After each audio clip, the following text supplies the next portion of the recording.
Hola, hola, hola, hola. ¿Cómo les va? Jueves 7 de la tarde en Argentina, la hora que sea alrededor de todo el planeta. Hora de Raíces de Sefarad, como siempre, muy contentos, entusiasmados y ansiosos por escuchar novedades, por escuchar cosas nuevas, escuchar los temas que tanto nos interesan. Hoy con la bienvenida que le vamos a dar a una gran amiga que ya estuvo el año pasado por aquí y que ya llegará el momento de presentarlo. Por ahora saludo a Lili. ¿Cómo estás? Hola Marcelo, hola a todos. Siempre es un gusto recibirlos en nuestras raíces de Sefarad de cada semana, porque nos encanta que vengan a escuchar las propuestas que tenemos, que para nosotros nos parecen unos temas fantásticos. Así que, pero primero, antes que nada y antes de seguir, vamos a presentar las próximas actividades.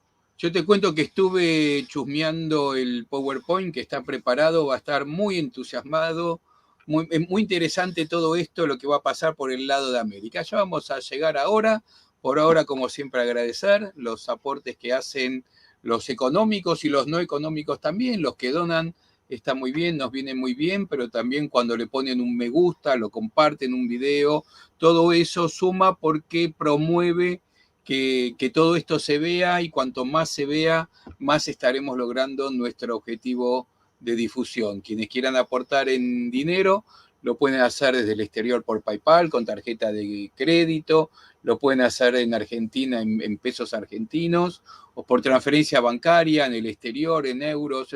Hay mil formas de colaborar a aquellos que lo quieran. Pero vamos a lo que vamos a tener en esta semana. Sí, en nuestra ya habitual actividad de los domingos, encuentros de Al-Had, hablados en ladino, judeo-español, este fin de semana a la 1 del mediodía de Argentina, el domingo, tenemos Laura Papo Bojoreta, la mujer sefaradí de Bosnia, en vivo, como siempre, con el doctor Brian Kirsten y la doctora Iagoda Becerina. Ellos nos van a hablar sobre esta escritora, una personalidad muy interesante para conocer sobre esta mujer sefaradí de Bosnia. Para el próximo jueves, en nuestra actividad Raíces de Sefarad, tenemos los archivos de la Inquisición, nuevas fuentes disponibles, en vivo también, con Jenny Milgrom y Diana Lindarte.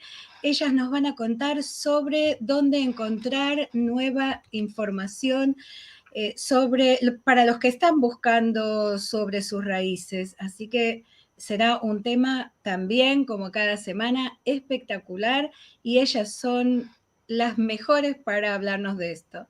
A Jenny la conoce muy bien, todos los años está con nosotros y es la pionera, la que lleva adelante toda la cruzada de tener archivos disponibles para las búsquedas, pero quizás no conozcan del todo a Diana Lindarte, que desde Colombia nos va a dar una sorpresa, no les digo ahora de qué se trata, se la vamos a contar el jueves que viene, vamos a dejar esa sorpresa para la semana que viene. Y quiero Seguro. contarles que esta semana ya está publicado en los reproductores de podcast, en Spotify en particular, pero están en todos, inclusive en nuestro canal de YouTube, los últimos 5 capítulos de la gran obra del querido y recordado Soli Levi, La vida en Jaquetía. Los últimos 5 capítulos, del 25 al 29, ya están disponibles. Con estos cerramos este mandato que teníamos de poner al público un trabajo que es fabuloso, que en su momento estaba en CD y era muy costoso, y ahora en forma gratuita lo pueden escuchar todos. Están todos desde el número 1 hasta el 29. Yo les recomiendo mucho escucharlo. No solo van a aprender mucho, sino especialmente lo van a pasar muy bien. Es entretenido, es interesante. La verdad que se lo recomiendo muy fuertemente. Pero vamos a lo de hoy. Claro, hoy tenemos este tema tan interesante el aporte criptojudío en la población criolla americana con la escribana Esther Mostovich de Cukierman. Y antes de saludarla, les vamos a contar un poquito quién es la profesora, la escribana Esther Mostovich de Cukierman. Ella nació en Montevideo, Uruguay, estudió Derecho y Sociología también en Uruguay.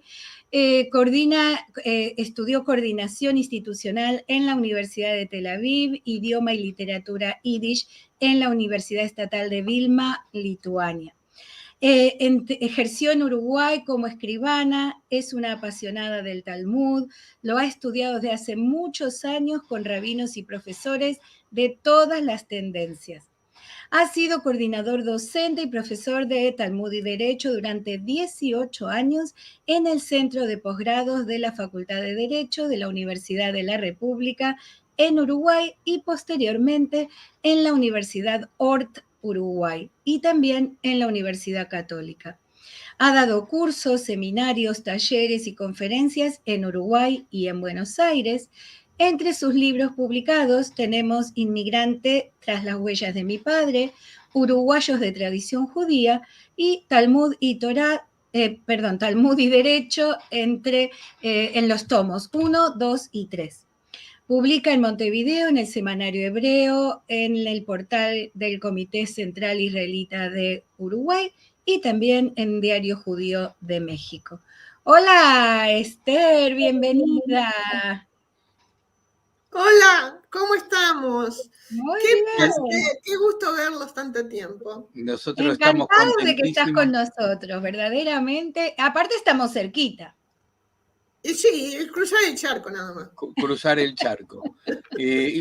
Mientras escuchaba el currículum de la querida Esther, me imagino lo que falta, porque hace un rato en la previa, cuando vamos preparando esto, nos contaba que además estudió en la Sorbona. Digamos, el currículum es un pedacito de todo lo que El puede darnos currículum Esther. no es breve, es sumamente breve, porque si no creo que estaríamos la hora diciendo todas los estudios y los estudios formales y voluntarios que Esther tiene.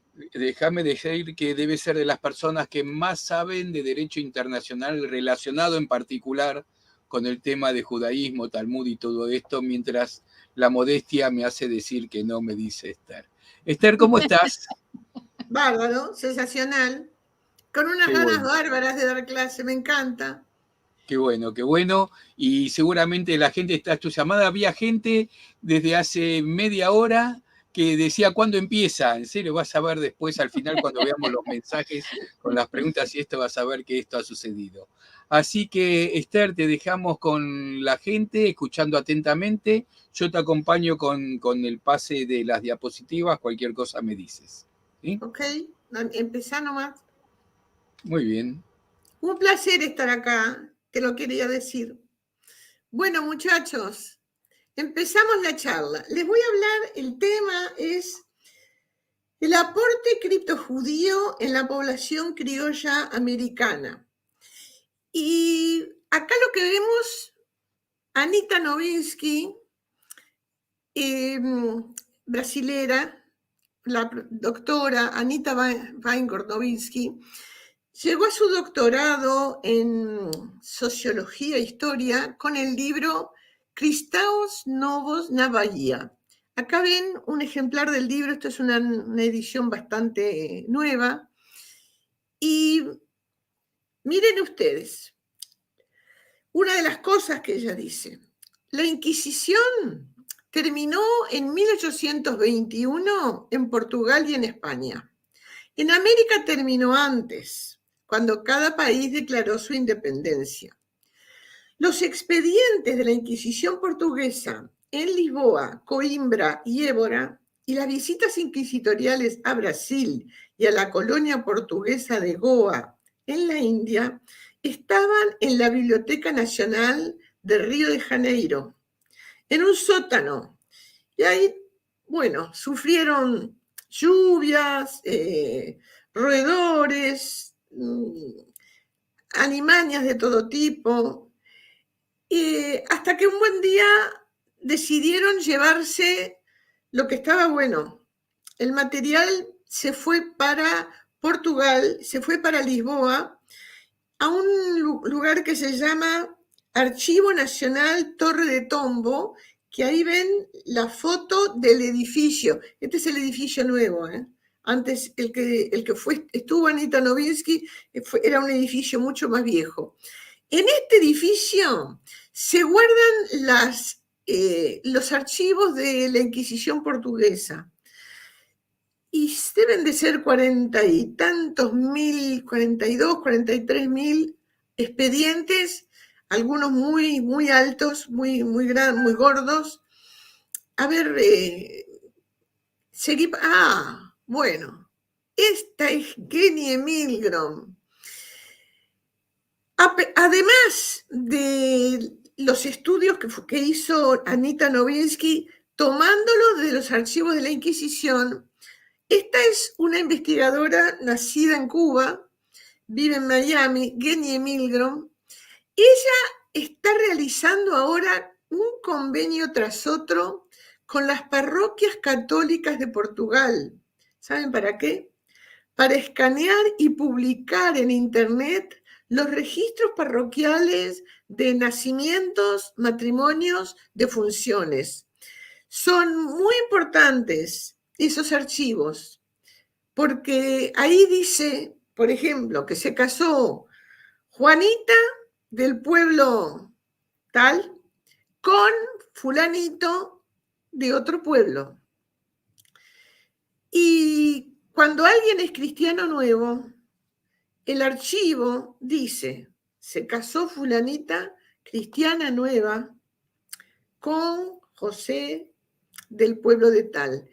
Y a través de los archivos se puede ir siguiendo la ruta que han seguido los antepasados de cada uno cuando los vamos buscando. Genia va a estar acá la semana que viene, creo. Es una gran amiga. Seguí pasándome, por favor, Marcelo. Bueno, esta es otra fuente muy interesante. Es la revista Maguen, Escudo. Es la revista de la Asociación Israelita de Venezuela y el Centro de Estudios Sefaradíes de Caracas. Miren lo que han revelado estos estudios. Estudios de genealogías de las familias patricias de México, Chile, Ecuador, Costa Rica, Venezuela, Puerto Rico, República Dominicana, han establecido que en esos países los descendientes de cristianos nuevos se casaron y mezclaron con descendientes de la sociedad española cristiana. Y así se formaron las familias criollas patricias en la sociedad colonial. En Bahía prácticamente, esta es una observación de Anita Novinsky, en Bahía todas las familias descendientes de europeos fundadoras del Brasil colonial tienen algún ascendiente judío converso.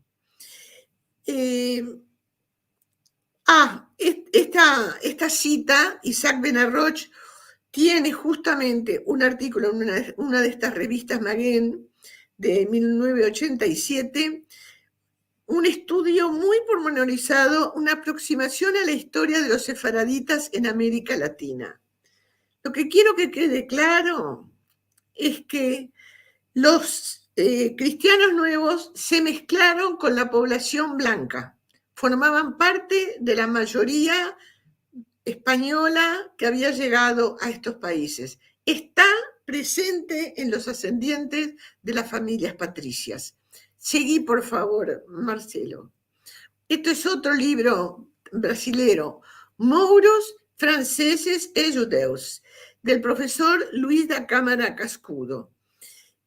También es una investigación muy importante. Los descendientes de conversos, lo que estaban buscando era que los dejaran vivir tranquilos. Ya Baruch Spinoza en 1650 hizo notar que los cristianos nuevos que emigraron al Imperio Turco y a Holanda volvieron a su judaísmo no por celo religioso, sino porque no los quisieron aceptar en las comunidades cristianas. En aquellos tiempos, siglo XV, XVI, XVII, no era posible vivir sin estar, sin estar participando en alguna comunidad. Para nacimiento, para conseguir medicinas, para conseguir lo necesario para una vida espiritual, era necesario formar parte de alguna comunidad. Los que quedaban afuera, quedaban afuera. También el profesor Luis da Câmara Cascudo explica que en Brasil el judío, casándose con cristianas viejas, no se distingue de la masa poblacional. Algunos católicos devotos, unos pocos realmente, heredaron del criptojudaísmo, un judaísmo oculto, se fue diluyendo al pasar las generaciones. Estamos siguiendo, por favor, Marcelo. ¿Qué ha sucedido como conclusión de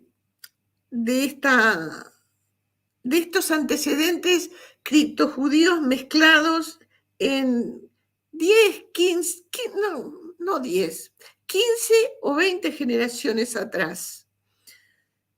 ¿Qué le ha producido, qué ha quedado como regalo, digamos, a nuestra América? El criptojudaísmo o judaísmo oculto fue una reacción, una defensa de los cristianos nuevos, los cristianos que habían soportado una conversión forzosa. Al mismo tiempo que fue una reacción y una defensa, fue la fuerza en que afirmaron su dignidad personal y su libertad de conciencia. Fue un precio demasiado alto el que los criptojudíos batalladores pagaron por ello. Les costó la vida, pero dejó una huella muy profunda. Vamos a seguir, Marcelo. Esta fuente es un libro publicado hace poco. Anita Novinsky con algunas de sus alumnas en el Instituto de Tolerancia dentro de San Pablo, dentro de la Universidad de San Pablo, escribieron sobre los judíos que construyeron el Brasil. Aquí consiguieron nuevas fuentes para una visión nueva de la historia de Brasil. Anita Novinsky, y también aquí tienen los nombres, Eneida Ribeiro y Lina Gorenstein, son alumnas de ellas que participaron de esta investigación. Llegan a exponer cuál fue el legado de los patriarcas criptojudíos a la población criolla americana.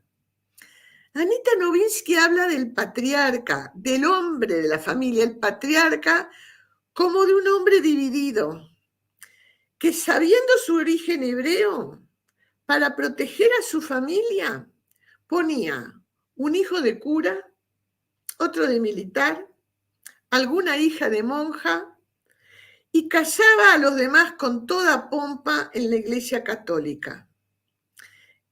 Algunos contaron a sus hijos y otros no les contaron que descendían de criptojudíos. En general sí, en general se lo dijeron porque tenían que saberlo. Más rato, dentro de un momento vamos a ver por qué. El cristianismo nuevo, el cristiano nuevo, es un ser nuevo, fundado en dos universos distintos, el catolicismo y el judaísmo. No es una fusión de ambos, es algo diferente, es inédito, es el hombre marrano, el hombre dividido entre dos mundos.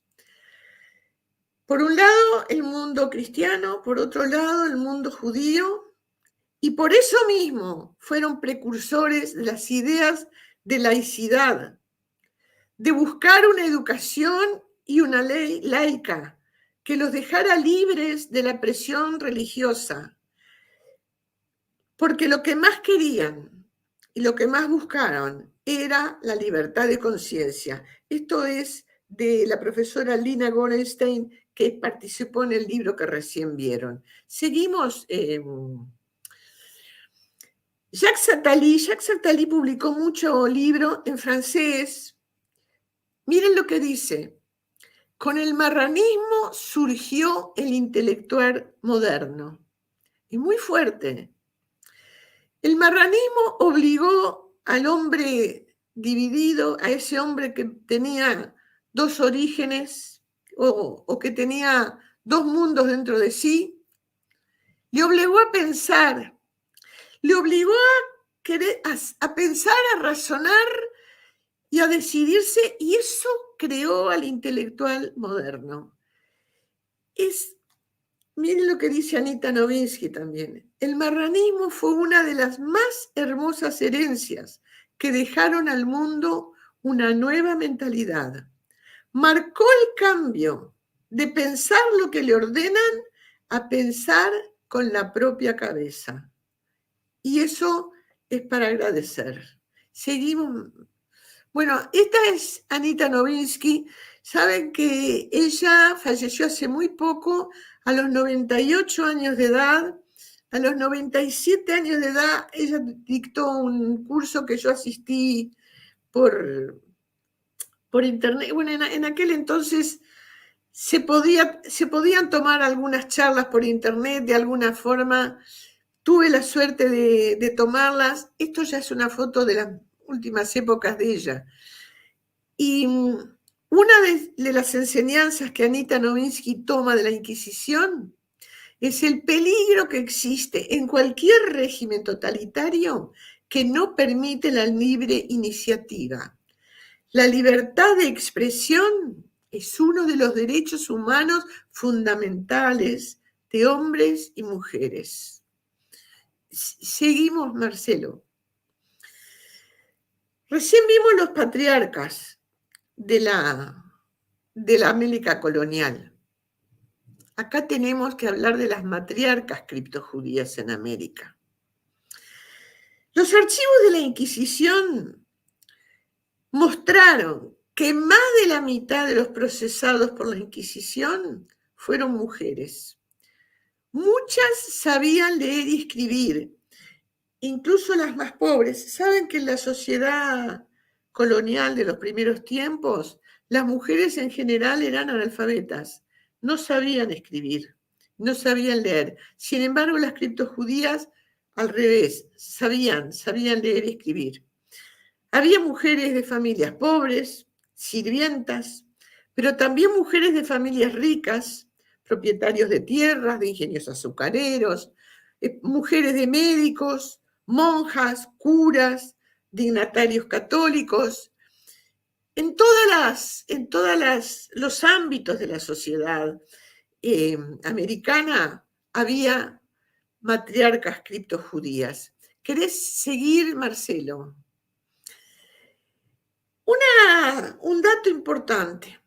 En los expedientes de la Inquisición se mencionan siempre 2 o más nombres y apellidos con quien son conocidas esas mujeres, también los hombres. Los descendientes de conversos adoptaron las prácticas de mudar, de cambiar, de usar otro apellido, cambiar de apellido, mudarse a otra ciudad, o sea, mudar del domicilio, cambiar de profesión. ¿Y eso para qué era? Para escaparse del largo brazo de la Inquisición. Si estaban buscando a alguien, no lo encontraban. Miren los expedientes que muestran. Las acusaban a las mujeres del pecado de judaizar por no cocinar cerdo ni conejo. Ustedes saben que son animales que dentro de la ley hebrea son treif, o sea, son impuros, no se pueden comer. Las acusaban de judaizar por ponerse camisa limpia el sábado, por ayunar algún día de septiembre en recuerdo del día grande. Día grande es el ayuno del Yom Kippur, el ayuno del día del perdón, que como no tenían calendario, bueno, decían algún día de septiembre. Y también el ayuno de Santa Esther. Yo sobre Santa Esther di una conferencia, ahora no me acuerdo si fue para ustedes o fue acá o no. El ayuno de Santa Esther lo hacían en febrero. Bueno, más o menos es la época de Purim, la época del carnaval. Y la Inquisición reveló ardides curiosos de cómo conseguían hacer el ayuno. El ayuno de Santa Esther es medio ayuno, es solamente durante las horas del día. Entonces no podían almorzar. ¿Qué hacían? O, por ejemplo, uno de la familia simulaba que estaba sumamente ofendido, enojado, se iba, daba un portazo y se iba a la casa, los demás iban detrás y así no comían. O a veces tenían que engañar a la misma servidumbre, ensuciaban los platos para simular que habían comido.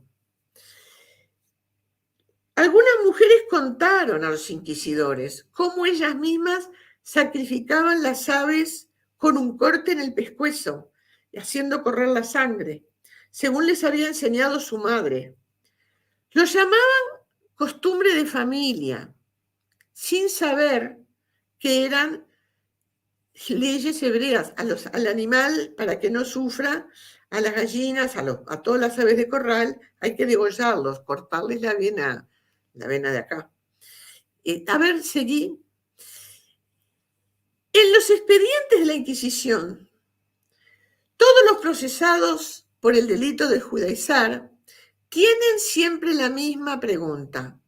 ¿Quién fue que le enseñó? Tenían que confesar que eran judaizantes y arrepentirse de su herejía. El inquisidor les decía, confiesa o muere, y era una alternativa real. Cada vez que venía esta pregunta en la Inquisición, siempre se menciona alguna mujer mayor de la familia, alguna abuela, alguna tía abuela, que les explicaba, nosotros somos todos descendientes de conversos. Si la Inquisición te pregunta si eres judaizante, sí, tienes que confesar y arrepentirte, porque la alternativa es muy dura, es la muerte. ¿Seguís pasando? Este es un libro muy interesante también. La fe del recuerdo es de un autor, Nathan Bachtel. Nathan Bachtel escribió en alemán, esta es la traducción en inglés. Nathan Bachtel estuvo haciendo investigaciones junto con Anita Novinsky. Y él expresa, el criptojudaísmo, judaísmo oculto, se expresaba en muy pocos elementos. Uno era el orgullo por sus orígenes hebreos. El segundo, la lealtad a los antecesores. El tercero, el deber de la memoria. Recordar a los ancestros es un mandato de la Biblia, pero en el caso de los criptojudíos tenía una incidencia especial, el deber de recordar qué fueron nuestros bisabuelos, nosotros heredamos y nosotros también somos criptojudíos y por nuestra sangre corre la misma sangre que por nuestra familia. Los expedientes mencionan 2 o más nombres y apellidos con que son conocidas. Yo creo que esto ya lo pasaste, pero no importa. La Fundación de Buenos Aires, Juan de Garay. Esta es la segunda fundación, Hubo una primera de Pedro de Mendoza, pero no importa. ¿Quiénes fueron los primeros pobladores blancos en el Río de la Plata? Ya en la misma carabela que trajo a Juan de Garay en 1580 para la segunda fundación de Buenos Aires, había personas de lo que se llamaba en ese entonces fe sospechosa. Y piensen esto, los inmigrantes que vienen a hacerse la América, los que pueden venir a la América rica, quiere decir los que son descendientes de cristianos viejos o los que consiguen documentación de cristianos viejos. Piensan en el oro y la plata. Eso puede hacerlos ricos muy pronto, muy rápido. En México, en Perú, en Bolivia, Potosí, en Colombia, las esmeraldas. Allí a la América rica van los que pueden ir. El Río de la Plata, ¿qué ofrecía el Río de la Plata? Acá había tierra, no había oro, no había plata, no había perlas, no había piedras preciosas. Aquí se ofrecía ganado, cultivo de tierra, no era promesa de enriquecimiento fácil.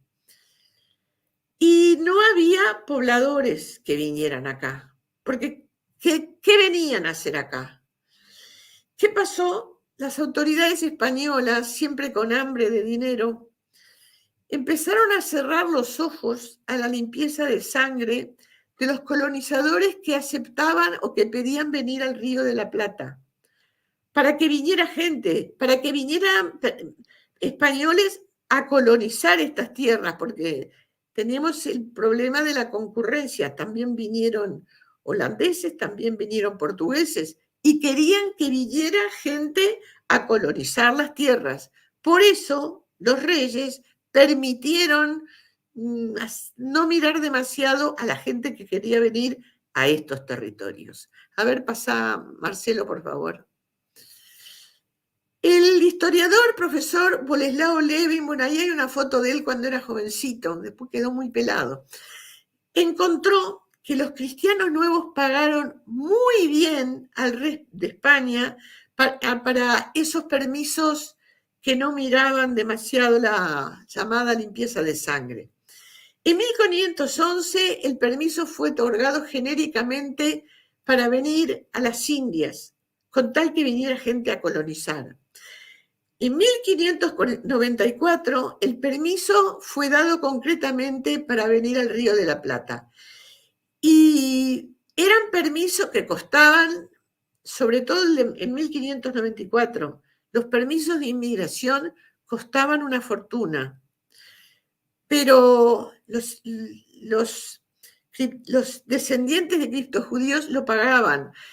Además que un permiso era para el jefe de familia y toda su familia. Entonces ahí podían venir no solamente la familia real, que podía ser esposa, hijos, hermanas, primos, venían los sirvientes también, o los que ellos declaraban como sirvientes, venía toda la familia, muy caro, es decir, se cobraba pero podían, y acá pensaban que podían estar lejos de la Inquisición.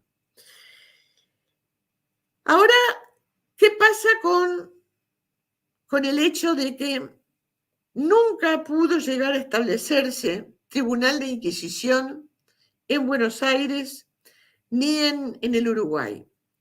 No es porque no lo hayan pedido. No fue casualidad tampoco. Los judaizantes en Buenos Aires, en 1597, es un visitador de la Inquisición, ¿verdad? Gutiérrez de Ulloa, que lo enviado desde la sede del Virreinato del Perú, informa que quienes controlan el comercio, los más de ellos son judíos en su ley. Seguime pasando, Marcelo. ¿En qué se ocupaban los cristianos nuevos y sus descendientes? Al no poder conseguir certificado de cristianos viejos, no podían tener un empleo público, no podían estar trabajando tampoco de militar, tampoco ser estudiante universitario, pero eran de raza blanca. Y la raza blanca era la casta dominante en América. porque los negros y los mulatos y los indios eran considerados gente inferior. ¿Qué hacían los descendientes de cristianos nuevos en el Río de la Plata? Algunos pocos eran ricos terratenientes. La mayoría integraba la clase media de artesanos y comerciantes. Unos pocos eran médicos o sangradores, barberos. Ustedes saben que en aquella época la medicina era un poco diferente de la que es hoy en día. Sangradores eran los que, digamos, cuando la persona tenía lo que hoy se llama presión alta, no había pastillas, le hacían sangrar, los hacían perder un poco de sangre periódicamente, una vez por semana, era una costumbre de la época. Y el barbero, bueno, ya sabemos. ¿Qué tenemos acá? ¿Qué foto me conseguiste? Bueno, Buenos Aires. Esto parece ser una foto del antiguo poblado Buenos Aires, Río de la Plata, Paraná. Mirá la ciudad de Paraná. En 1606 llega al Cabildo de Buenos Aires una orden real: expulsar a todos los que hubieran llegado sin licencia de inmigrantes, a todos los que se hubieran colado por la frontera seca del norte desde Brasil, o que se hubieran saltado en algún barquito, en algún bote desde el barco grande antes de entrar al Río de la Plata. ¿Qué pasó? El Cabildo se negó. No quiso. Aducen que los entrados sin permiso se ocupan de los oficios necesarios en Buenos Aires y su salida significaría la total decadencia de la ciudad. ¿Qué decidieron los integrantes del Cabildo? Corresponde interpretar y respetar no solo la letra, sino la finalidad de la ley, que es sin duda el servicio de Dios nuestro Señor y el aumento de la República y sus vasallos.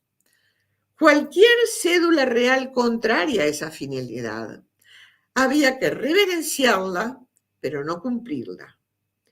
Hoy en día esto se estudia como derecho a la desobediencia civil. ¿De dónde se origina? No lo van a encontrar en las leyes de Indias, no lo van a encontrar en el derecho español.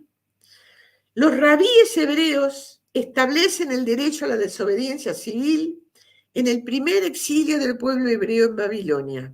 En el siglo VII, antes de la era común, en Babilonia, los rabíes establecen Diná le Malhut Diná, quiere decir, la ley del gobierno es ley.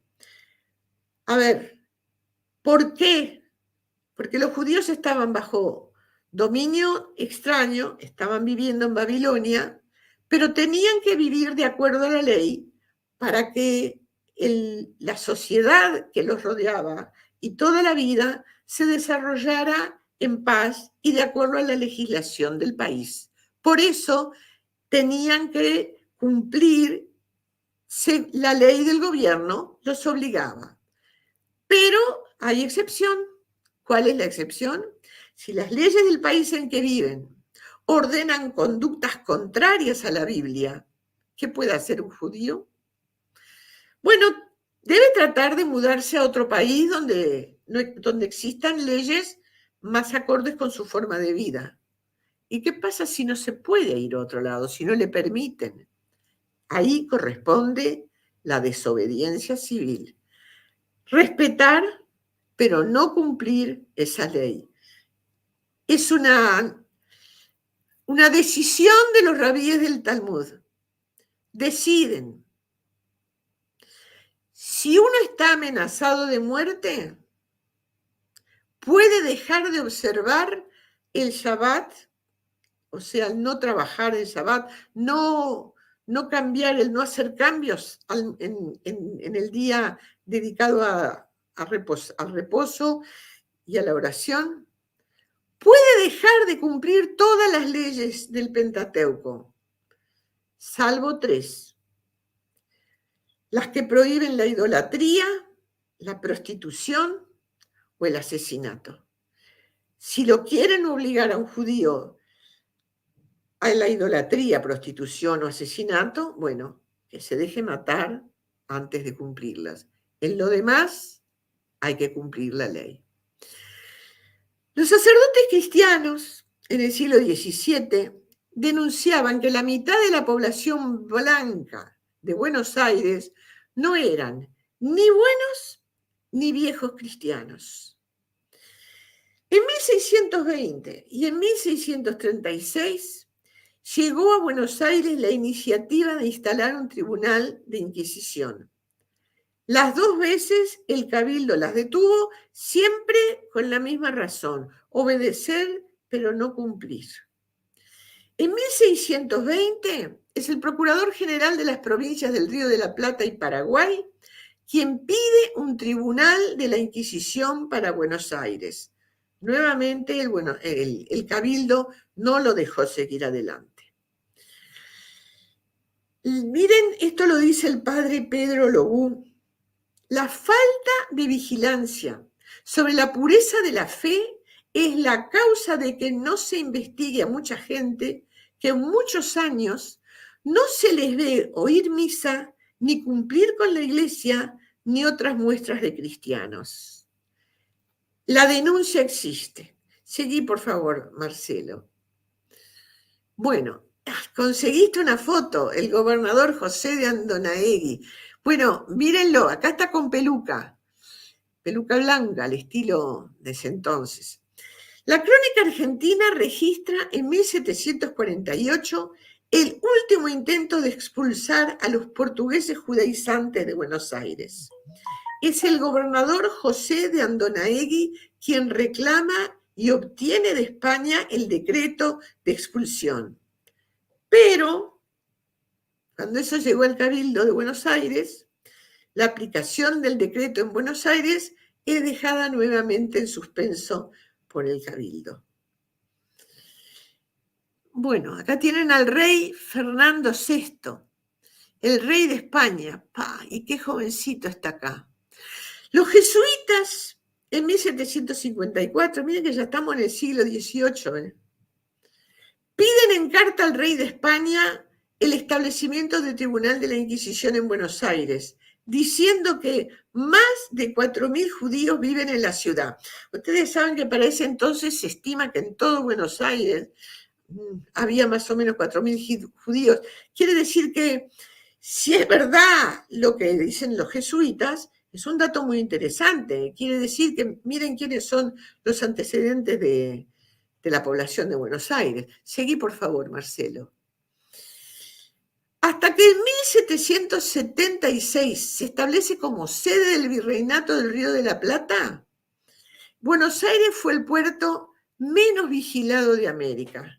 Y porque acá no había grandes riquezas, por eso era un puerto poco vigilado. Se vigilaban los puertos sobre el río Uruguay, donde venía la plata, venía el oro por el río Paraná y después por el río Uruguay. Pero, ¿qué pasó? Porque aquí no había mucha vigilancia, atrajo a Buenos Aires al contrabando y atrajo a descendientes de cristianos nuevos que aquí se pensaban más seguros porque no había Inquisición que los persiguiera. Y entonces miren lo que pasa con el Río de la Plata. De alguna manera se va llenando de muchos cristianos nuevos porque los expulsan de otros lugares de América. Desde Lima y el área del Caribe se escapan los descendientes de criptojudíos cuando a mediados del siglo XVII se realizan los grandes procesos inquisitoriales donde queman viva a la gente, queman vivos a muchos descendientes de cristianos nuevos. Buenos Aires, allá lejos, era pobre, pero ofrecía una posibilidad de vida. Seguís, Marcelo. A tu pedido te cuento que ya estás a 15 minutos, que me pediste que te avise. Bueno. Entonces, ¿sabés una cosa? Pasame el siguiente.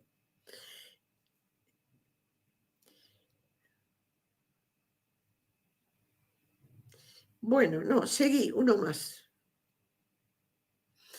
En los expedientes de la Inquisición se mencionan como muestras de criptojudaísmo conocer la oración del Shema Israel, el ayuno del día grande y el medio ayuno de Purim, en recuerdo de la reina Esther bíblica que ocultó su origen y logró la salvación del pueblo hebreo. También si la familia no come cerdo, conejo ni mariscos, que son animales impuros, taref para los judíos. La genealogista Genie Milgrom encontró receta de falsas chuletas de cerdo hechas con miga de pan. En este libro que está acá, que se llama Las recetas de mis 15 abuelas, para que los pasantes, digamos, dejaban un poquito la ventana, las cortinas abiertas, para que pensaran que estaban comiendo chuletas de cerdo. Bueno, vamos a pasar, sí, pero pasame al número 38. 34. Conclusiones. El aporte de las raíces hebreas sefaraditas en la población criolla americana. ¿Qué aporte podemos decir que hubo? Las primeras generaciones de conversos algo recordaban, pero el judaísmo no se mantiene en la sangre. Si no se practica, aunque sea en forma oculta, no existe. ¿Quiénes fueron los criollos? Mezcla de sangre de blancos, negros e indios y de sus combinaciones que engendraron mulatos, mestizos, zambos, cholos, cuarterones, quinterones. Criollos son los charros mexicanos, los llaneros venezolanos, los gauchos, próceres de la independencia, los peones y labradores y aún los que sin empleo fijo eran mirados con recelo en tiempos de paz y llamados sin pausa cuando se necesitaban soldados. Las raíces hebreas significan un porcentaje que no sabemos medir, pero es realmente importante, especialmente en las familias patricias del Río de la Plata, un lugar de América donde no llegó a establecerse tribunal de la Inquisición. Seguí, por favor. ¿Aportaron estas raíces judías algún rasgo especial al integrarse a las familias criollas americanas? Yo creo que sí. Los descendientes de cristianos nuevos en América quisieron ser los más católicos de todos los católicos. Muchos odiaron la parte judía de su propia sangre.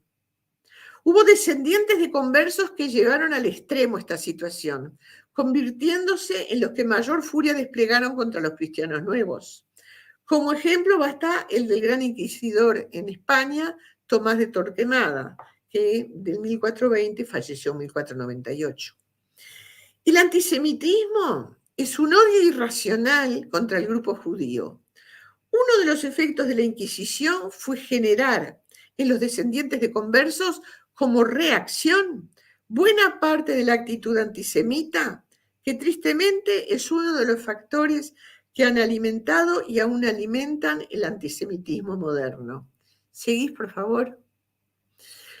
Los nuevos conversos legaron a sus descendientes el deseo de un orden jurídico que aceptara la laicidad y un gobierno separado de la Iglesia. Y por sobre todas las cosas, inculcaron a sus sucesores la necesidad de ser libres e independientes. Es así que los ideales del liberalismo encuentran campo fértil en el Río de la Plata. Independencia, justicia social, libertad política, económica y religiosa se sostienen en el ideario artiguista, es el de José Artigas en el Uruguay, ¿verdad? Se plasmarán en la legislación de la República Oriental del Uruguay a partir de su independencia en 1825. Son esos los valores que han formado la Constitución uruguaya. ¿Podés seguir? Bueno, este es un libro que publiqué yo, Talmud y Derecho, tomo 3. ¿Y qué pusiste ahí, Talmud y Derecho, tomo 2? El tomo 1 y el tomo 2 están agotados. Pero lo que puse ahí es que encontré que sí que está disponible en esta ¿algún tomo 2? página. están aquí en la página que después les doy bien la dirección, pero se puede adquirir en la página esta de la Fundación de Cultura Universitaria. Y esa es la editorial, Fundación de Cultura Universitaria. El tomo 1 no tienen, el tomo 2 y 3 sí. Bueno, seguí. Acá, en este libro hay un capítulo dedicado a los criptojudíos en América. Seguí, por favor. Esto es las comunidades emergentes. Me parece, ¿terminamos todas las conclusiones? ¿Sí? ¿Terminamos todas las conclusiones? Sí, sí. ¿Sí? Bueno. No, quedó una. A ver, ¿me la pones? Sí, dame un segundito. Porque este tema no lo vamos a dar. Porque sí, está salteada una, estoy viendo ahora. Me parece que pero falta. ya te lo pongo, que es esta. El movimiento indigenista y de la cultura afrodescendiente han contribuido a revalorizar estos aportes originarios a la cultura y la población criolla americana. En la población blanca de América hay raíces cristianas y judías. Si bien el sefaradita cristiano nuevo ha sido el que menos se ha querido encontrar en ese mosaico del que surgieron las familias patricias del Río de la Plata. Transcurridos ya más de 5 siglos desde el descubrimiento de América, es bueno reconocer que todos están dentro de la identidad americana. El conquistador español, el portugués, el indio, el negro y la sangre judía de los sefaraditas cristianos nuevos. Todos ellos son los antecesores de los criollos del Río de la Plata. Marcelo, vamos a dejar aquí porque tal vez hay alguna pregunta, algún comentario. Entonces, adelante, si tenés. Sí. Ahí tenemos algo. Bueno, vamos a dar la oportunidad también de que hagan preguntas. Hay algunas preguntas por aquí que ahora te voy a hacer, y algunos comentarios en particular, pero pensaba que seguramente es el punto donde se enlace la continuación de la historia en las altas aristocracias argentinas, ¿no? Las familias patricias, estas familias que se destacan por ser muy católicas, muy fanatizadas, y que en muchos casos tienen sus orígenes en estos criptojudíos que vinieron por aquí, algunos de apellidos muy, muy reconocidos. Sí, tú saltaste, uno de los materiales que saltamos fue a Rayagaray, el escritor, es un escritor argentino. A ver, podemos volver. No, es antes, Rayagaray tiene que estar antes. Bueno, no importa, te lo cuento igual. Sí. Rayagaray dice que justamente dentro de las familias patricias argentinas hay una gran, digamos, injerencia, hubo mucho criptojudío, no criptojudío, sino descendiente de criptojudío en las familias patricias argentinas. Él cita a Leandro Alem, especialmente porque fue uno de los fue presidente, ¿verdad? No me equivoco. De Argentina. Sí, por lo menos de los fundadores del Partido Radical. Sí. Bueno, y él, incluso por el apellido, te das cuenta, Alem es un apellido sefardita. Y eso que tú acabas de decir es una de las cosas que reconoce también José Toribio Medina. José Toribio Medina es chileno, también en Chile. Y las genealogías patricias en Chile, en Argentina, en Uruguay, no han sido realmente muy estudiadas, que yo sepa. El que ha estudiado mucho es Boleslao Levin, argentino, y él estudió también en Colonia. Acá Teresa Arrayagaray reconoce, en Argentina, muchos artesanos, buhoneros, negociantes fueron de origen judía, habiéndose constituido desde antiguo algunos buenos hogares, de los que hoy proceden muchas familias de fortuna, tradición histórica y política, las cuales, gracias a la feliz despreocupación en que vivimos en materia de orígenes étnicos, son quizás las que más presumen de linaje. Esto es lo que tú estabas recién, Sí, recién comentando. tal cual. Vamos a convocar seguramente en algún momento al amigo Mario Sabán, que ha trabajado mucho este tema. Mario Javier Sabán tiene varios libros donde él trae material. Sí, sí. Eso, yo tengo unos cuantos de él. Sí, sí. Oh, Nosotros tuvimos la suerte de estar con él en muchas oportunidades. De hecho, hace poco estuvo en Buenos Aires y sí. estando en España nos regaló sus libros, lo cual nos costó pagar el exceso de equipaje porque tiene mucho escrito. Mario hace referencia inclusive con apellidos muy reconocidos, por lo menos aquí en Argentina, en uno de sus libros, que verdaderamente asombra. Yo tengo varios libros de Mario Javier Sabán. Estuvo también en Montevideo. Estuvo hace 30 años, cuando era un muchachito, era estudiante de Derecho y era flaquito, flaquito.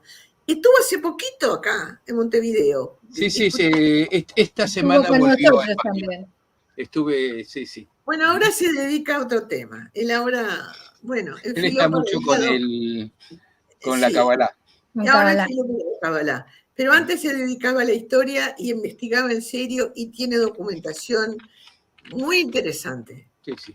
Bueno, vamos a ver un poquito los mensajes. Sí. Por lo pronto te digo que desde el mediodía Treviño Garza ya estaba ansioso esperando desde el noreste mexicano para esta charla y Raquel que también estaba desde tempranito para escuchar. Y por supuesto, Le viene la Adrián punta. Toro Quinteros que nos saluda desde temprano desde Colombia.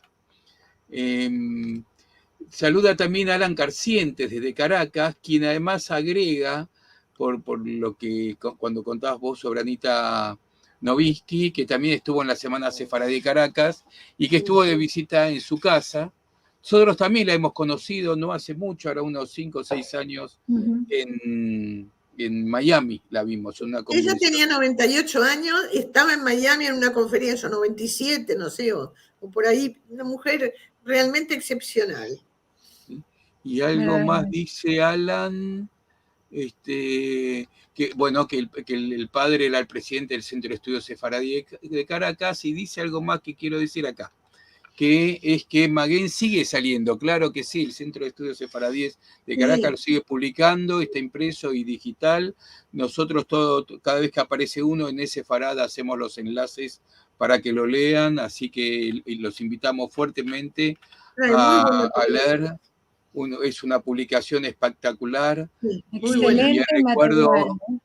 recuerdo para Garzón, el que entiendo es Moisés el Garzón. fundador, que falleció recientemente, así que vaya también nuestro recuerdo para él. Bueno, sigamos con los envajes, con Lili, con los mensajes. Sí, Débora Serrat, buenas tardes desde Córdoba, Argentina. Qué placer escuchar. Bernard Miller, buenas noches desde Londres. Débora Serrat nos dice, buenas tardes desde Córdoba, Argentina. Un placer escucharla, Esther. Mi hermano Marcos Edgardo Serrat, si yo no estuviera acá, siempre me hablaba de ella y nos agradece. Un beso, Débora. También recuerdo. Un amigo realmente de Buenos Aires, una pena cómo falleció este hombre. Bueno. También lo recordamos con mucho cariño y vaya la relación que nombramos a Leandro Enealem con el querido Marcos, quien también era un trabajador por su partido radical. Sergio David Díaz Vázquez, buenas tardes desde Lima, Perú. La exposición de este tema el día de hoy concuerda con las fiestas patrias de Perú, 28 y 29 de julio. Felices fiestas patrias para los peruanos. Claro que sí. Esto me hace acordar cuando yo iba a la primaria, que yo fui abanderado de la bandera de Perú, porque yo iba a la escuela que recordaba al gran mariscal del Perú, Ramón Castilla. ¿Ah? Eva Sonderman nos dice buenas tardes y saludos desde Montevideo. Tiscuel, saludos desde Perú. Cristian Gustavo Cadena, shalom desde Quito, Ecuador. Edith, buenas tardes, saludos desde Perú. Adrián Toro Quintero, la Nefesh judía sigue con uno por centurias, generación tras generación, y se manifiesta en nuestras vidas desde las formas más inverosímiles. Puede ser. Con estas manifestaciones de la Nefesh de los Benei Nusim, concluimos que los reyes católicos Torquemada, Vicente Ferrer y otros fueron los grandes perdedores de la historia. Puede ser. Raúl Yusim, muy interesante, felicitaciones desde New York. Adrián, nuevamente, magnífica exposición, muchas gracias a todas y todos, feliz y bendecido mes de Av, que tengas Shabbat Shalom. Cristian nos dice una pregunta, ¿me puede repetir las 3 cosas no negociables que las comunidades judías aplicaban cuando sufrían persecución? Idolatría, fornicación y... ¿Cuál era la tercera? Idolatría, prostitución. A ver, vamos a poner acá. Me agarraste así. Estaba antes.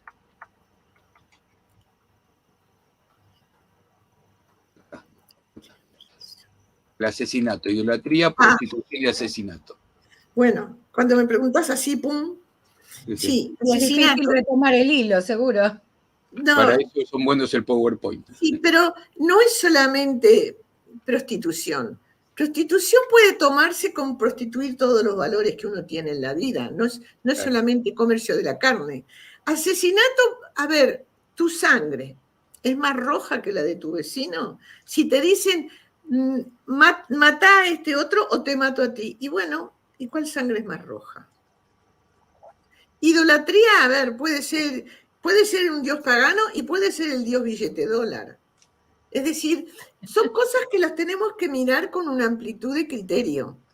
Cuando lo establecen los rabíes del Talmud, justamente por eso lo establecen. Y no se puede acusar a nadie. Cada uno en ese sentido es su propio juez, lo cual tal vez sea más difícil. Sergio David Díaz Vázquez pregunta, ¿qué criptojudíos notables participaron en la independencia de la Argentina? ¿Saben quiénes participaron en la de Perú? Te voy a decir, criptojudío, ninguno. Más o menos a esa altura estaban en 10 generaciones descendientes de criptojudíos, 10 o 15, según la persona. Pero pensá un poquitito, ¿cuándo fue? A comienzos del siglo XVI fue la conversión, más que comienzo del siglo XVI, siglo XV, siglo XVI, fueron las conversiones forzosas. ¿Y cuándo fue la lucha de la independencia argentina? Siglo XIX, ¿verdad? Uh-huh. Y en Perú también. Entonces, ¿cuántas generaciones pasaron en 3 siglos? 10 generaciones como mínimo. No eran criptojudíos, eran descendientes de criptojudíos. Ahí donde no había judaísmo, la Inquisición seguía viéndolo. ¿Por qué? Ese es otro tema. Sí, había algunos, descendientes. Se sabía algunos descendientes, como el caso de Mordejai, no me acuerdo cuánto, que era amigo de Simón Bolívar, pero esto tenía que ver con el Brasil y, bueno, y algún amigo más que ahora se me escapa. Pero también podemos llamar para una conferencia de eso. Isaac Naón. Ottawa. Excelente presentación, dice Isaac Naón. Saludos desde Ottawa, Canadá. Seguramente la profesora Mostovich conoce el trabajo de Yobel sobre Spinoza, en el que dice que el marranismo dio origen de la modernidad. Seguramente. Y es lo mismo que dice Anita Novinsky. Sí, seguramente. Marcelo, hablabas de Mordejai Ricardo, me parece, ¿no? Eso, Mordejai Ricardo, ese es. Mordejai Sí. Ricardo, gracias. María muy Estela interesante, Ricardo Guardián. Freixi. Sí, dale. Hay un Sí, libro muy interesante de Ricardo Feuerstein que habla de la historia de los judíos argentinos. Un no, placer escuchar, Esther. no lo conozco. Lo No, tenemos aquí en la biblioteca del Centro Cultural. no lo conozco. Fanny Fan, Margolis, muchas gracias, Esther, y felicitaciones por tu charla. Amigas gracias. de México, desde Montevideo. Oh, cualquiera. Si mal no recuerdo, Lili, vos colaboraste en el libro de Feinstein con la historia de los judíos. Sí, Sí. un poco, pero estaba pensando que hace pocos días atrás, este mes también, dieron una conferencia en Venezuela sobre Sí.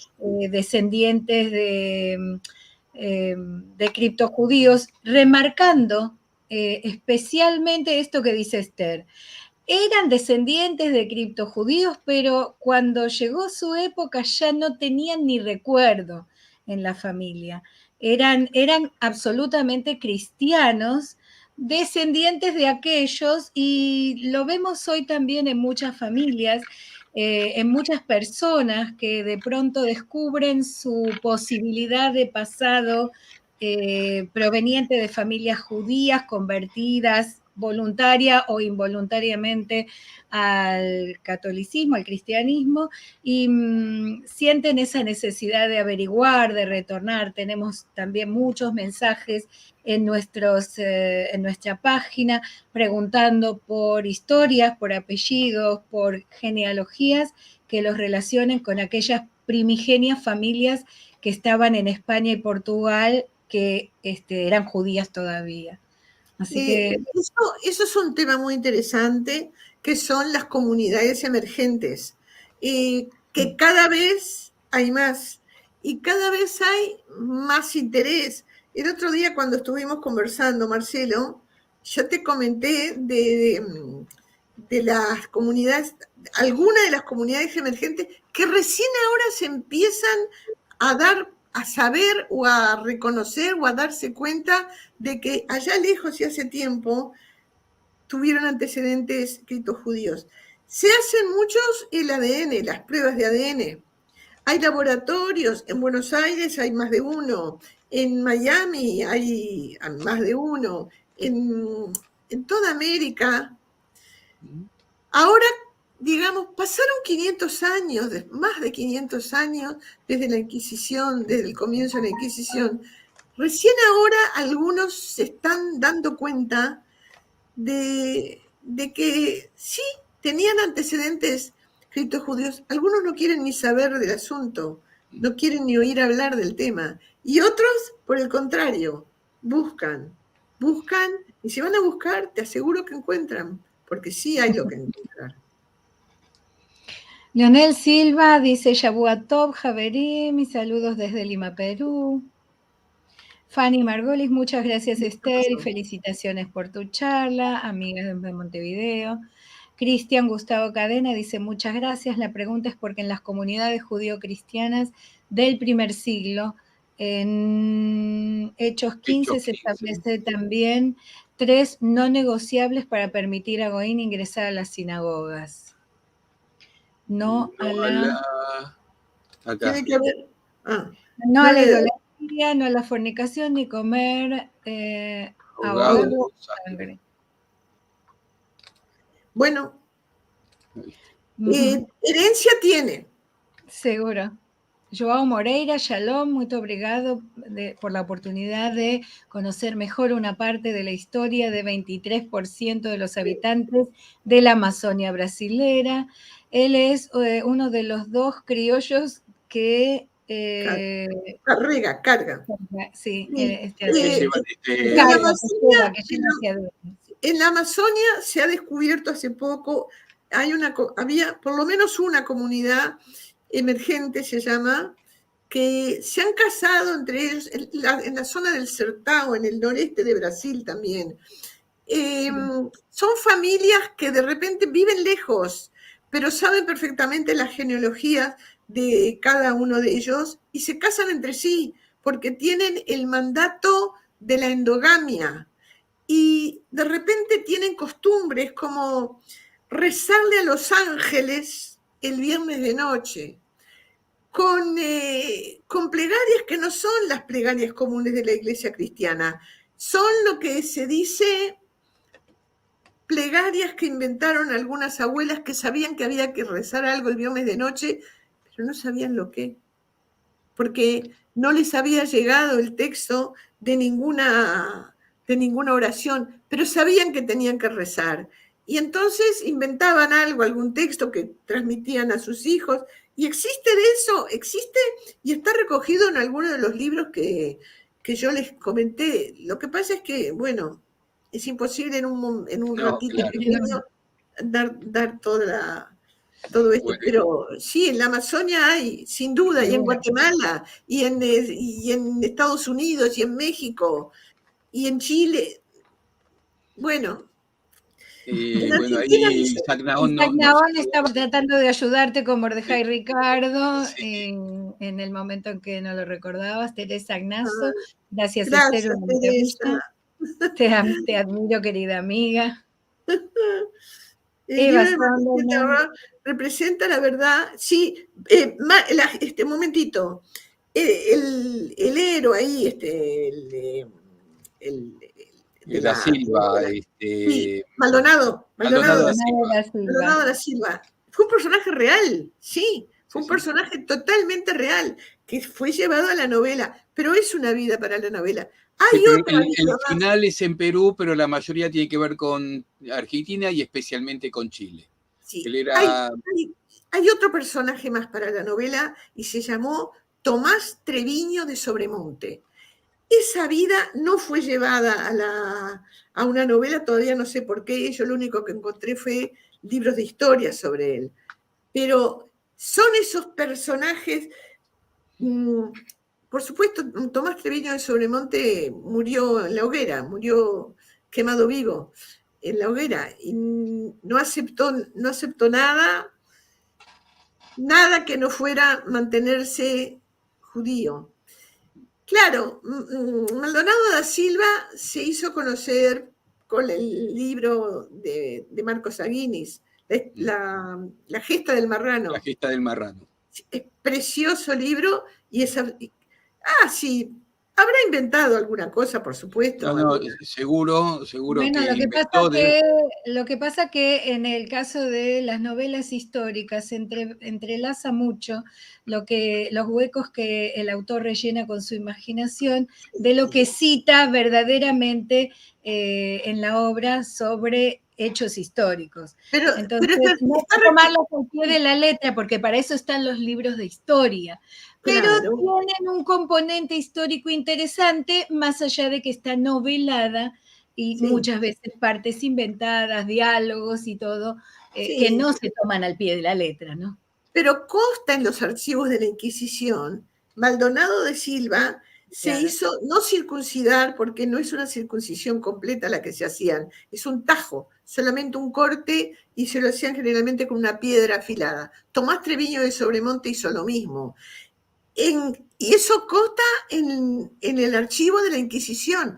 Y por supuesto, como tú dices, Lili, fíjate que hay conversaciones entre él y la esposa y él y las hermanas. Eso por algo es una novela y por algo Aguinés es un gran escritor. Pero hay un libro que documenta un poco, es un poco más documentado sobre Maldonado da Silva, que se llama algo así como el médico de camisa blanca o algo por el estilo, porque en Kabbalah Shabbat se ponía la camisa blanca, que es de un autor chileno, por eso hace más referencia por el lado de Chile, pero el autor no lo recuerdo, seguramente si googlean lo van a encontrar. El libro, el de la gesta del marrano, hay infinidad de ediciones. Alan que consultaba, en que ya encontró el libro, porque se lo van a encontrar muy fácil y se lee muy bien y es muy explícito. Por más novela que sea, uno puede... Sí, y justamente ahí las dos hermanas de Maldonado da Silva son monjas. El padre las pone de monjas para salvar a la familia. ¿Y qué hacen las monjitas? Van y se lo dicen al confesor. Y ahí empezó el problema. Tal cual. Bueno, Lili, tenemos que irnos. Sí, me quedaría conversando 10 horas más, pero bueno, tenemos que terminar, entonces les vamos a contar. Gracias, muchísimas gracias, Esther. Seguro que quedaron una infinidad de cosas para contar. Lili, Las déjame una vamos a cosita, resumir. Sí. porque hablamos de ADN, del tema de Amazonia y todo eso. Estas charlas ya hemos tenido charlas en nuestro canal de YouTube. Van a encontrar esas charlas. El que le interesa, ahí está la dirección. Hay charlas sobre ADN y hay charlas sobre los judíos del Amazonas también. Así Y que sobre las comunidades emergentes también sí, tuvimos charlas, sí, también. Sí. Y Así que Genia la semana que viene te va a dar también algo por el estilo. y Y encima, por Jenny, claro, no supuesto, hay que perdérselo porque también va a aportar al tema de esta charla seguramente. Bueno, Esther, gracias por estar con nosotros. Sabemos que los jueves estás ocupada y pudimos usar este jueves que estabas libre de tu actividad normal para poder traerte y que nos cuentes sobre este tema tan interesante. Muchísimas gracias nuevamente. Un placer, me encanta, tú lo sabes, ustedes, los dos lo saben, me encanta. Y sobre todo, me gusta investigar. Y este es un tema donde la investigación hay un montón y cada vez se encuentran más material. Sí. Me voy a tomar un minutito para recordar algo que a mí me gustó mucho ahora cuando estuve armando esto, que con Esther hemos viajado a juderías de España y de Portugal. Sí. Y quiero mostrarles una foto tomada de cuando estábamos recorriendo, y yo le saqué de atrás esa foto, ella tomando, los cristianos nuevos no podían volver a sus casas, etcétera. Todo esto que ella fue tomando de primera mano para sacar estas conclusiones y tener ese conocimiento que con tanta gracia nos lo comunicó hoy. Sí. Así que, bueno, vaya esta Esto fue una experiencia increíble, el encontrarnos con descendientes de cristianos nuevos y el darnos cuenta de que es una identidad que no es cristiana, que no es judía, es una identidad única y especial, cristiano nuevo, y no pueden encontrarse en ningún otro lado más que son ellos mismos, son así, y hay que aceptarlos y tenemos que aceptarnos mutuamente. Seguro. Bueno, tenemos que terminar. Gracias por toda la charla. Gracias.